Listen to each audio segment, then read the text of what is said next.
अल्हम्दुलिल्लाहि रब्बिल आलमीन वल्आक़िबतु लिलमुत्तक़ीन वस्सलातु वस्सलामु अला सय्यिदिल अंबियाइ वल मुरसलीन व अला आलिहि व अस्हाबिहि अजमईन।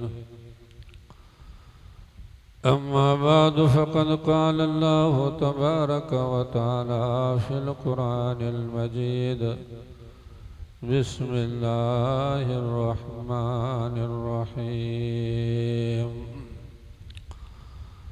क़ुल इन्नल मौत अल्लज़ी तफ़िरून मिन्हु फ़इन्नहु मुलाक़ीकुम सुम्मा तुरद्दून इला आलिमिल ग़ैबि वश्शहादा फ़युनब्बिउकुम बिमा कुन्तुम तअमलून। वक़ाल नबिय्यु सल्लल्लाहु तआला अलैहि वसल्लम अक्सिरु ज़िक्र हाज़िमिल लज़्ज़ात अल मौत। वक़ाल नबिय्यु सल्लल्लाहु तआला अलैहि वसल्लम इन्नल क़ब्र रौज़तुम मिन रियाज़िल जन्नह औ हफ़रतुम मिन हफ़रिन नार औ कमा क़ाल नबिय्यु सल्लल्लाहु अलैहि वसल्लम इन्नल्लाह व मलाइकतहु युसल्लूना अलन नबी या अय्युहल्लज़ीना आमनू सल्लु अलैहि वसल्लिमू तस्लीमा। अल्लाहुम्मा सल्लि अला सय्यिदिना व मौलाना मुहम्मद व बारिक वसल्लिम सलातन व सलामन अलैका या रसूलल्लाह सल्लल्लाहु तआला अलैहि वसल्लम। मुअज़्ज़ज़ और मोहतरम हाज़िरीन महफ़िल और स्टेज पर तशरीफ़ फरमा उलमाए अहले सुन्नत, अभी आप हज़रात ने हज़रत अल्लामा व मौलाना मुफ्ती सुल्तान रज़ा साहब की ज़बानी कुरान और हदीस की रोशनी में वालिदैन के अज़मत के सिलसिले में बेहतरीन इस्लाही मालूमाती खिताब समाअत करी लिया है। अल्लाह जल्ल शानुहु आपको और हमको हर मुसलमान को कुरान हदीस की बातों को समझने की तौफीक अता फरमाए और समझ करके दिल दिमाग में बसा करके सुनने और सुनाने से ज़्यादा अमल करने की तौफीक नसीब फरमाए। हम लोग कुछ तो सुनते तो बहुत कुछ है, जानते तो बहुत कुछ है, मालूमात तो बहुत कुछ है, लेकिन जानने के बावजूद, समझने के बावजूद, मालूमात के बावजूद हम लोगों ने जो पोजीशन संभाला हुआ है उस पोजीशन को हम लोग छोड़ने के लिए तैयार नहीं। सुनने से पहले जो हमारे रंग और ढंग है, सुनने से पहले जो हमारे चाल और चलन है, सुनने कुरान हदीस की बातों को सुनने के बाद भी वही रंग, वही ढंग, वही चाल और चलन, कोई तब्दीली नहीं, कोई चेंजिंग नहीं। जबकि एक मुसलमान को कुरान हदीस के बातों को, हुजूर की सीरत को, हुजूर के किरदार को, कुरान के अहकाम को, जिसमें एक मुसलमान की दुनिया की भी कामयाबी, आखिरत की भी कामयाबी, लेकिन कामयाबी कब मिलेगी? सिर्फ सुनने और सुनाने से मिलने वाले नहीं। सुन लिया, सर हिला दिया, वाह वाह कर दिया तो आपने समझ ले कि हमारा बेड़ा पार हो गया। नहीं, सुनने के बाद एक मुसलमान को ये होना चाहिए कि जो कुरान और हदीस के बातों को सुन ले और सुनने के बाद उसको जिंदगी का हिस्सा बनाए, उस पर अमल कर ले, तो हमारा तो यकीन, हर मुसलमान को यकीन होना चाहिए कि ऐसे मुसलमान का दुनिया का भी बेड़ा पार हो जाए, आखिरत का भी बेड़ा पार हो जाएगा। लेकिन मजाल है कौन मुसलमान नहीं जानता है कि माँ बाप का अजमत, माँ बाप का खिदमत करना कितनी बड़ी सादतमंदी है, कितनी बड़ी फजीलत है। आप दुनिया भर के बाजारों का चक्कर लगाइए, लेकिन माँ बाप की अगर दुआ हो जाए खुलूस के साथ, बेटे के हक में दुआ कर ले। हदीस पाक में देखिए माँ बाप के दुआ बेटे के हक में इतनी मकबूल है, इतने मुस्तजाब है, जैसे कि एक नबी अपनी उम्मत के हक में दुआ करता है जो मुस्तजाब है, ऐसे भी माँ बाप की दुआ बेटे के हक में मुस्तजाब दुआ। लेकिन मजाल है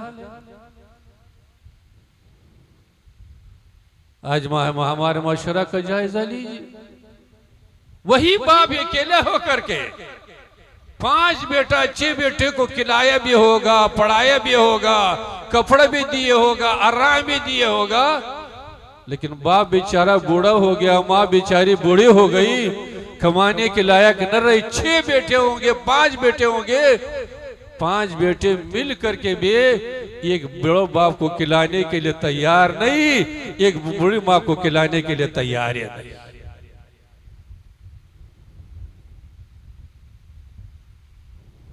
लिखा है कि हजरत मूसा अलैहिस्सलाम ने एक दिन अल्लाह के बारगाह में अर्ज की, या अल्लाह, कल बरोज माशर जन्नत में हमारा पड़ोसी कौन होगा?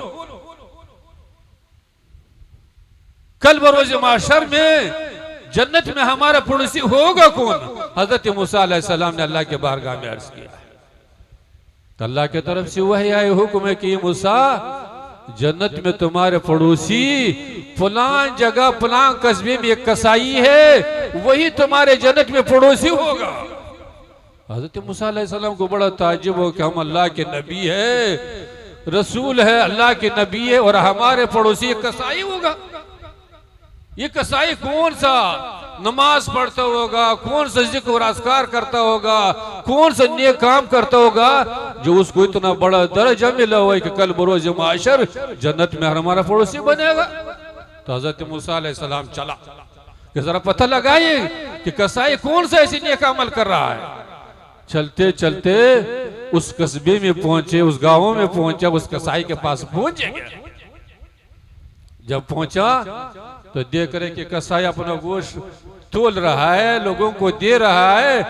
दिन भर देते देते जब गोश्त खत्म हो गई, कसाई ने अपना सामान को लपेट सपेट करके अब घर की तरफ रवाना हो रहा है।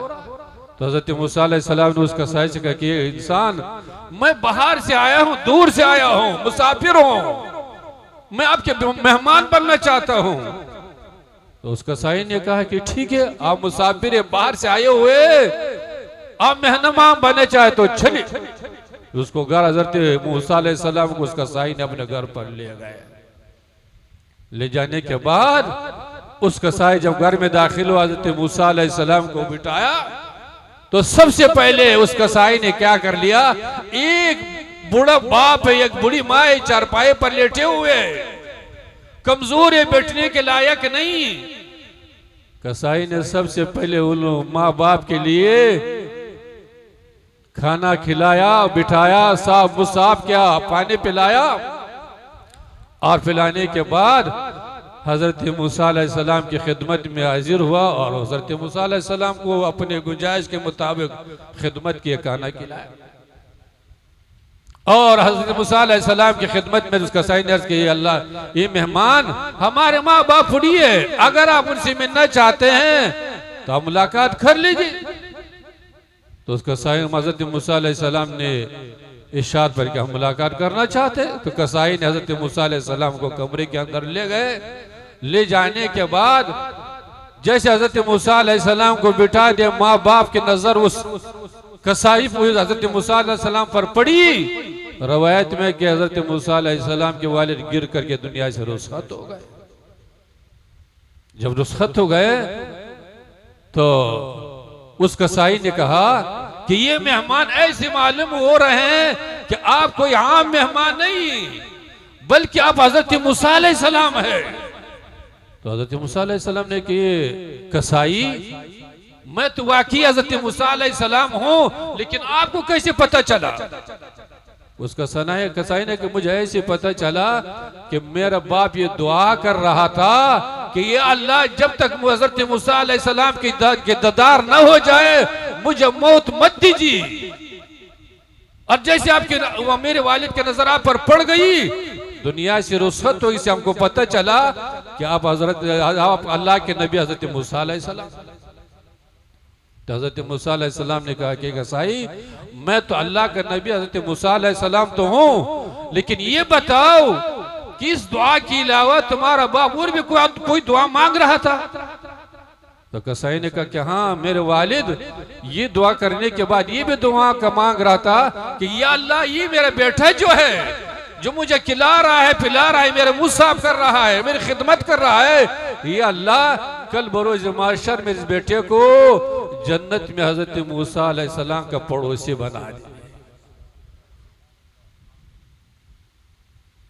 लेकिन मजाल हम लोग बाप की खिदमत करेंगे, माँ की खिदमत करेंगे?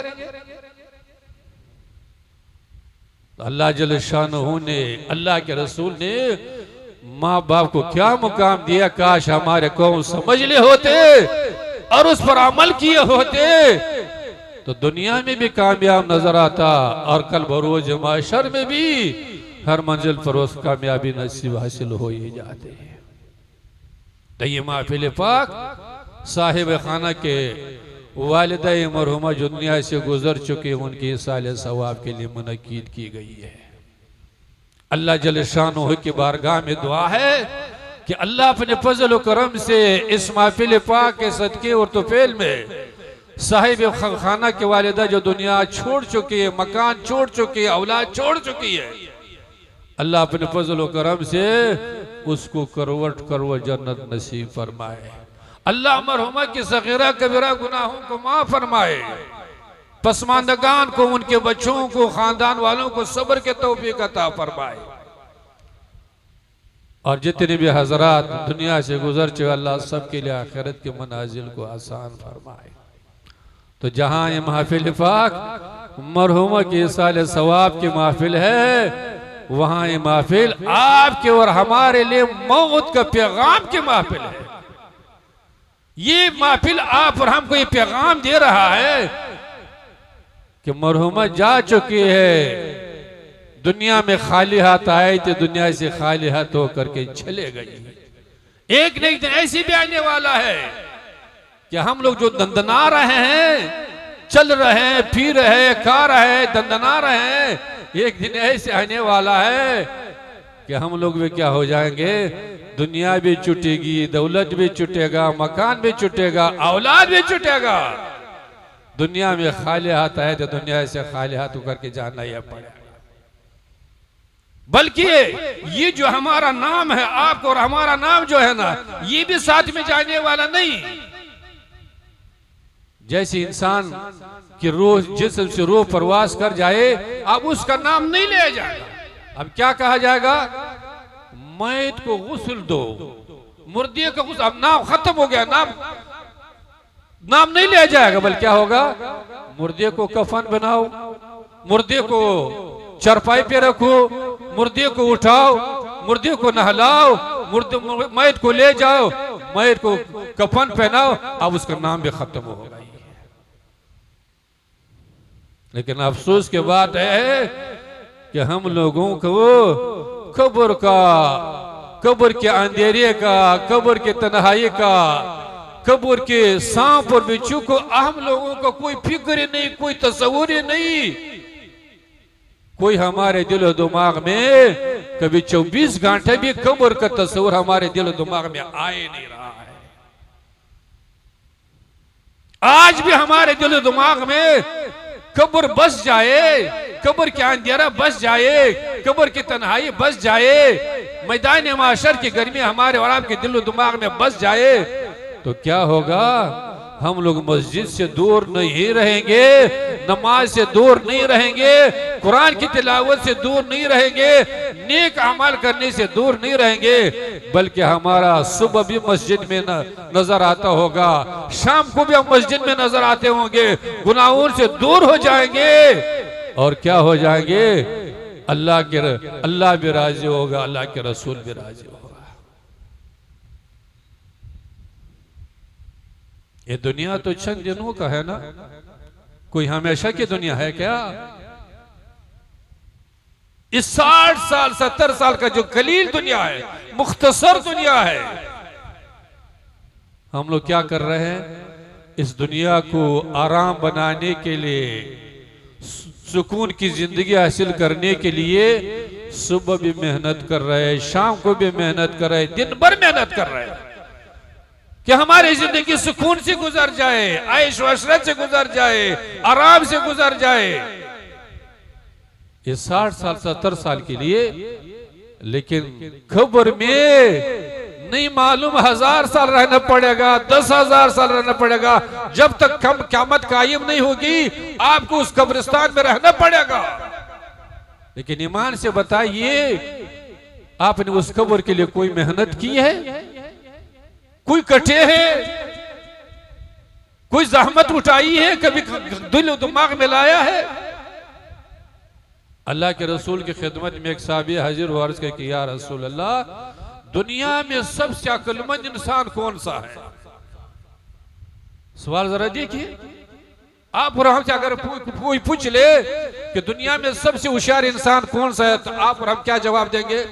आपके और हमारे नजदीक तो होशियार इंसान वही है जो बंगले का मालिक हो, जमीन और जायदाद का मालिक हो, गाड़ी घोड़े का मालिक हो, कुर्सी इक़्तिदार का मालिक हो, चाहे 2 नंबर से सही, चाहे सूद से सही, चाहे हराम से हासिल किए हो।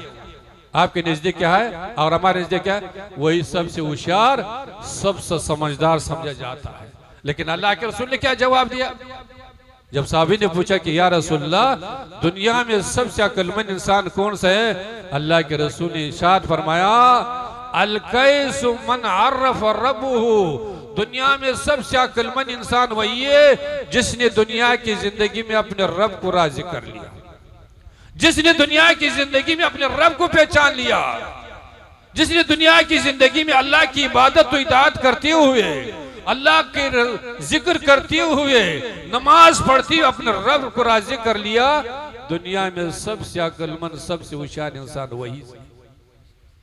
दौलत नहीं फरमाया, जमीन जायदाद नहीं फरमाया, खानदान नहीं फरमाया, बल्कि क्या फरमाया कि दुनिया में सबसे अक्लमंद इंसान हो, चाहे झोपड़ी का रहने वाला क्यों ना हो, चाहे रोड पर सोने वाला क्यों ना हो, अगर वो अपनी जिंदगी को रब की रजा में गुजार रहा है, इताअत बंदगी में गुजार रहा है, रब को राजी कर रहा है, अल्लाह के रसूल ने इरशाद फरमाया कि चाहे झोपड़ी का रहने वाला क्यों ना हो, चाहे जमीन पर सोने वाला क्यों ना हो, वो क्या है? सबसे अक्लमंद, सबसे होशियार इंसान।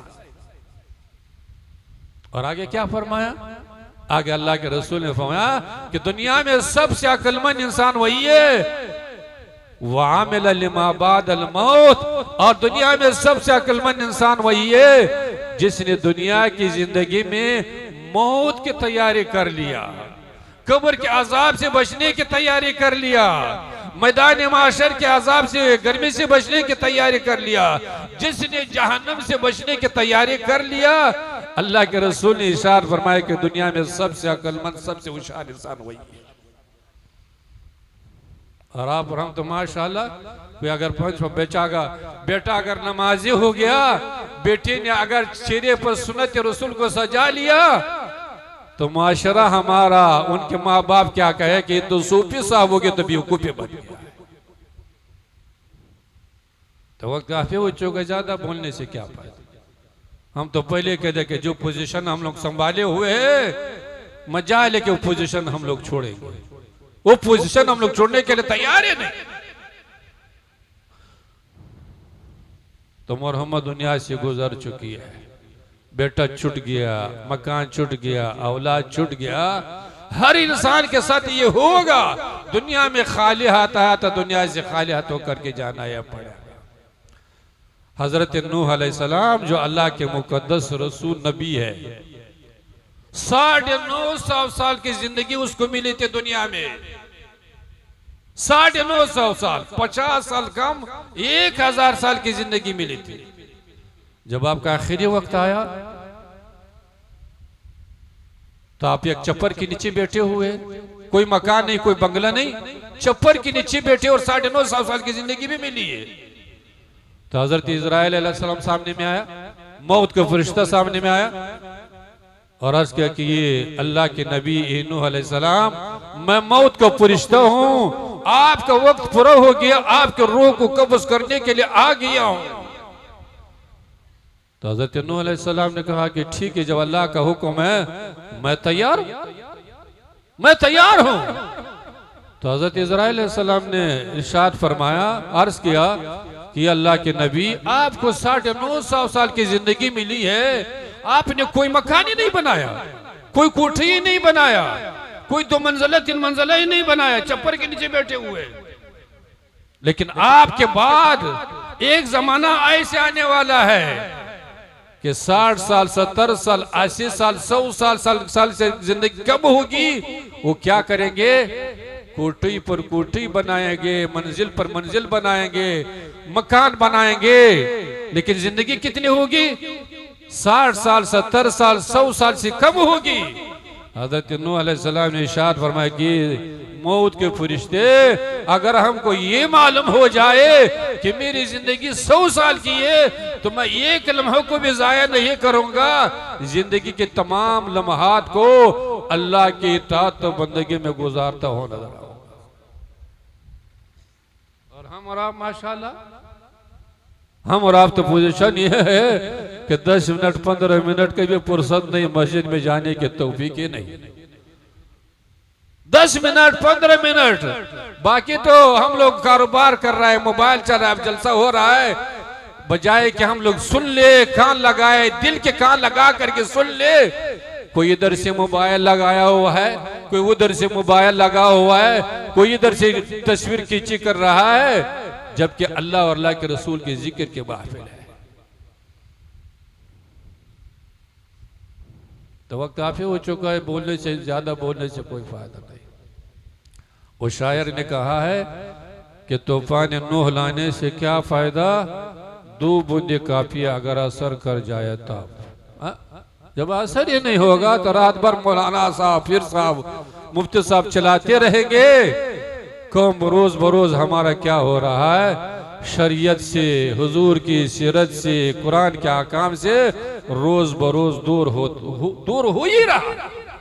और नतीजा क्या हो रहा है, नतीजा तो हम लोग अपने आंखों से देख के रहा है। वो नतीजा तो ये हो रहा है कि मुसलमान को सर झुका करके चलने के लायक नहीं, सर ऊंचा करके चलने के लायक नहीं, सर झुका करके चल रहा है। मुसलमान का हाल तो यह है कि दुनिया की जिंदगी गारत बनी हुई है। ये तो दुनिया की जिंदगी, चंद साल की जिंदगी, अगर इसी पर जिंदगी गुजर गई तो याद रहे दुनिया की परेशानी तो कभी खत्म होने वाली है। मरने के बाद, कब्र में जाने के बाद इससे ज्यादा परेशानी शुरू होने वाली है।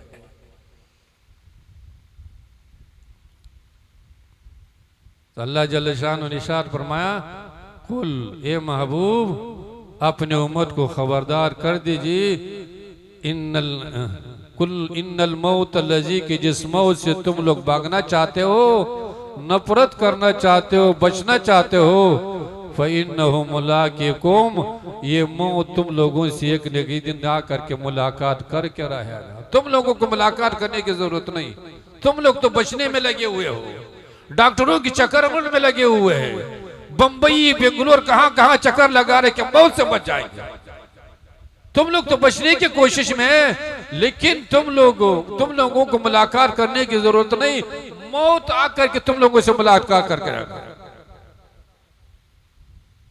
और फिर क्या होगा, सुम्मा तुरदूना इला आलिमिल गैब व शहादा, फिर मरने के बाद तुम लोगों को अल्लाह की अदालत में खड़ा कर दिया जाएगा। अल्लाह की अदालत होगी, दुनियावी अदालत नहीं होगी। और वहां क्या होगा, तुम्हारी जिंदगी का 60 साल 70 साल का, जवानी का, बुढ़ापे का, जिंदगी के हर लम्हे का, हर जरिए का, हर लम्हे का हिसाब किताब कहां देना पड़ेगा, अल्लाह जल्ल शानहू की अदालत में देना यह पड़ेगा। दुनिया की अदालत नहीं होगी। दुनिया की अदालत में क्या होगा, यहां जुर्म जुल्म कर लिया वहां जेल में चला गया, इधर पैसा लगा दिया, उधर नेता का सुर सिफारिश लग गया, 2 महीने 4 महीने के बाद साफ सुथरा होकर के चला गया। वहां अल्लाह की अदालत होगी और तुम्हारे जिंदगी के जरिए का हिसाब अदालत इलाही में देना यह पड़ेगा। काश हमारे मुसलमान को इस बात का यकीन हो जाता कि हम जो जिंदगी गुजार रहे हैं, जुल्म कर रहे हैं, ज्यादती कर रहे हैं, मस्जिद से दूर है, कुरान से दूर है, हुजूर की सीरत से दूर है, मुसलमान को यकीन हो जाता कि कल बरोज माशर जिस खालिक ने जिंदगी दी है, जो खालिक खिला रहा है पिला रहा है, कल क्या होगा? उस खालिक कायनात, उस रब्बुल आलमीन के बारगाह में हम क्या करना होगा? अपनी जिंदगी का हिसाब देना पड़ेगा। अगर इसका यकीन हमारे दिल और दिमाग में आ जाता तो हम लोग क्या नहीं होते, मस्जिद से दूर नहीं होते, बल्कि मस्जिद से करीब होकर नजर आते। अल्लाह जल्ल शानो आपको भी और हमको भी और हर मुसलमान को ये चंद दिनों की जिंदगी शरीयत के मुताबिक, हुजूर की सीरत के मुताबिक, कुरान के अहकाम के मुताबिक गुजारने के तौफीक अता फरमाए। और जब आपका और हमारा आखिरी वक्त है, आखिरी वक्त तो सबको आना ही, तो ये दुआ हमेशा करना चाहिए कि जब आखिरी वक्त है, अल्लाह हर मुसलमान को ईमान पर खातिमा नसीब हो। कम से कम आमीन तो कहो भाई, कुछ जबान तो हेला हो सकता है अल्लाह के बारगाह में कबूल हो जाए। चुप लगाए हुए और अल्लाह अपने फजल करम से इस महफिल पाक के सदके और तुफैल में मरहुमा जो गुजर चुके हैं, अल्लाह मरहुमा को जन्नतुल फिरदौस में आला मुकाम अता फरमाए। अल्लाह जल्ल शानुहु जितने भी हजरात इस महफिल में हाजिर, अल्लाह सब के हाजिर को कबूल फरमाए। अल्लाह आपको भी और हमको भी सुनने और सुनाने से ज़्यादा अमल करने के तौफीक, शौक़ व जज्बा नसीब फरमाए। वाखिर दावाना अनिल हम्दुलिल्लाहि रब्बिल आलमीन। अब सलात व सलाम के लिए खड़े हो जाए।